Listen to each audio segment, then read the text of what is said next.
33 жылдық үзілістен кейін Арқалыққа алғашқы ұшақ қонды. Жаңғыртылған әуежай қайта жұмысын бастады. Енді қала, Астана, Қостанай және Алматы бағыттарымен әуе арқылы байланысады. Ал темір жол қатынасында қандай өзгеріс бар?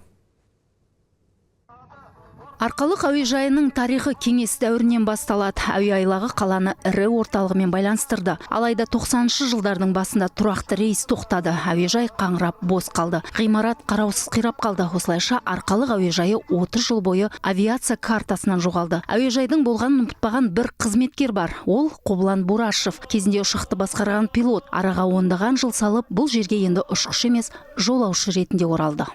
Слышим, видим, какой аэропорт построили там. Арқалықта қандай әуежай салынғанын естіп те көріп те жүрміз. Өте заманауи әрі әдемі. Бүгін алғашқы рейс орындалып жатыр. Мен осы рейстің жолаушысы ретінде бұған өте қуаныштымын. Әуежайда асықпай аралаймын.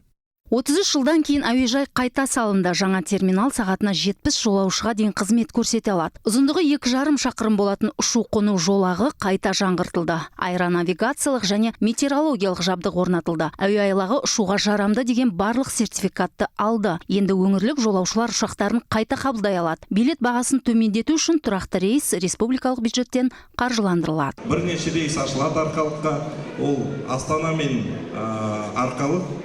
Аптасына 2 реттен бастаймыз. Тарифтің құны 10 мың теңге болады. Алматымен де қатынас болады. Аптасына 2 рет және Қостанаймен бірге.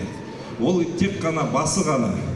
Арқалықта көлік қатынасы біртіндеп жақсарып келеді. Тамыз айында қала мен Астана арасында тікелей темір жол қатынасы іске қосылып, Нұрлы жол Арқалық пойызы жолға шықты. Ал жаңғыртылған темір жол вокзалы ашылды. Келесі маңызды жоба Астана Арқалық Торғай Ырғыз көлік жолын дамыту. Осылайша ұзақ жол оқшау қалған Арқалықта әуе, темір жол және көлік қатынасы бір жолға түсті. Енді ірі қалалармен байланыс күшеймек. Бақыт Арғынбаева, Ярослава Богатырева, Виктор Ваташко, 7 арна, Қостанай облысынан.